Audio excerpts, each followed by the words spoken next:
Well, we had a great day training the babies today. Man, they all looked so professional. Even, there's a couple of horses I told Jason I'm going to train that horse tomorrow.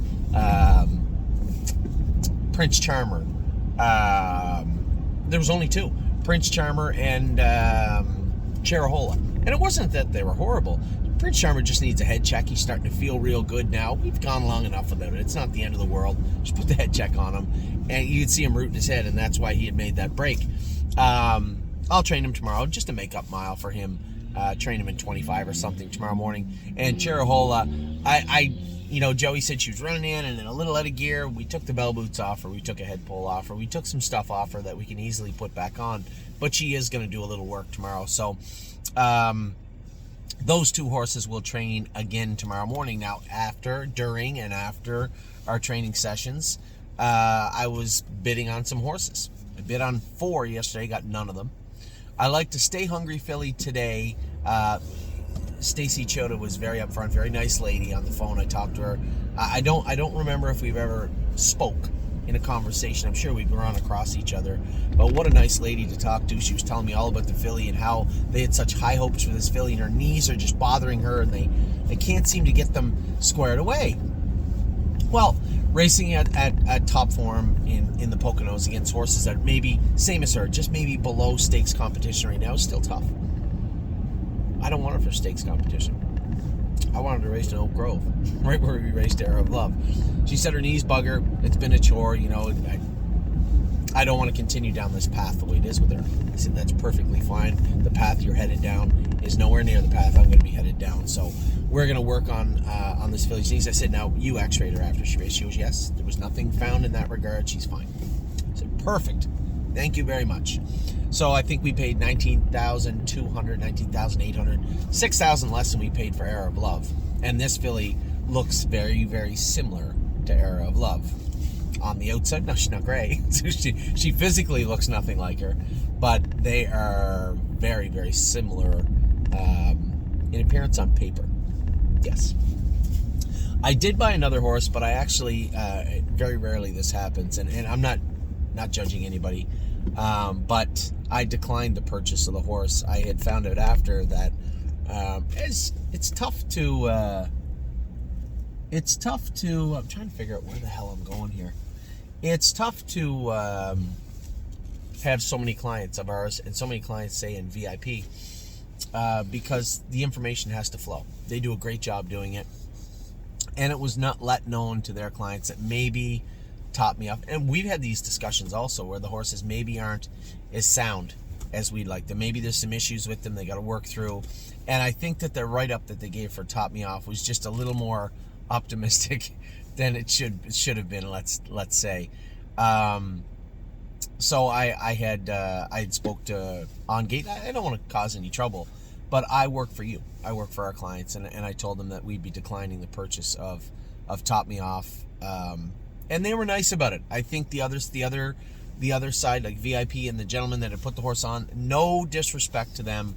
I just think that the circumstances, given what they were, I just decided that we were going to decline the and I don't like doing that. But again, it wasn't until our name showed up on the purchaser of the horse that this information was brought to my attention. We'll leave it at that.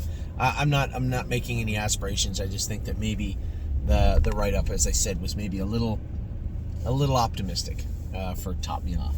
So it falls under, as far as I'm concerned, the way things sometimes do. It's too good to be true. Sometimes it really is too good to be true. So that's that. Now, I do have another horse that I was looking to buy. A little different situation. So it's from our old buddy Tim Twaddle. He has a horse that wasn't doing it at the Meadows, starting to get in a little tough. And it looks like this horse would fit perfectly at Oak Grove. Oh, crap. What's his name? It's on my laptop. It looks like the horse would fit perfectly at Oak Grove. But he's in to go on Thursday. So I think his name is Law of Seven. He's a rock and roll dance out of Shadow of the Beach, who was what? Ponderosa mare. Same type of thing. You know, honest 55, 56 pacer, $35,000 yearling. Has 3 wins, fits in the non-winners of 4 with the claiming tag. I think he gets a couple of cracks in there. He's got 12,000 made life. That non-winners of 4 is also eligible. Non-winners of 35,000 life to be claimed for 25,000, I believe. Or is it 35,000? Huh. I have to check into that. Either way, well below what his claiming price would be the purchase of Law of 7. Now, Tim said we can buy him before and split the purse, or we can buy the horse after. That's a great question. Before or after? The real problem, the real rub is, how do we race him next week in Elk Grove if he's racing Thursday in the Meadows? So I think we're going to have to watch him race and make a decision after. I didn't know when I had first approached him. I didn't know the horse was in to go on Thursday, and I'm sure he'll race just fine.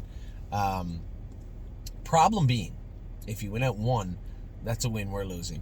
And if he went out race bad, we may not want him. So I think the only fair thing to do would be fair for everybody.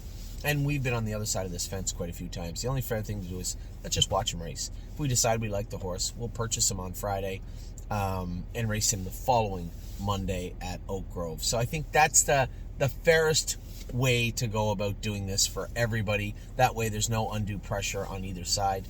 I think I'm just going to message Tim back and say, hey, we're going to watch Law of 7 race this week and then make a decision after. I've already told him we agreed upon an amount. Now if he goes out and runs off the screen, maybe they don't want to sell him for that amount anymore. But in a perfect world, he would be a real good second. That's what he would be. So as of right now, we have the other filly, Stay Special, Stay Special, whatever her name is. Anyway, we'll be listing those shares today. Top Me Off, as I said. I don't like these situations, but it is what it is. As I said, I have a job, and it is to protect our clients. I appreciate the information from the people that brought it to our attention. And to be fair to the other side, they were good about it also. So we have passed on Top Me Off, but we'll be retaining the Stay Hungry filly. I plan on getting her back here, getting her looked at, and shipping her down to Oak Grove. My expectation is hopefully change her shoes, do some work on her, and send her down for not this Monday, but the following Monday. That's my plan with that particular filly. So we have some stuff going on. We did purchase a horse. We declined one. We're looking at another. The baby's trained great. Just have to hope that the rain stays away for tonight, and we have a couple of good trips with Mission and Columbus. So with that, I'm going to let you guys go. I'm going to give you another video here in a minute and talk about all the babies, how they went, how I saw them, what was impressive, is there anything we need to work on, all that coming up in just a minute. Take care.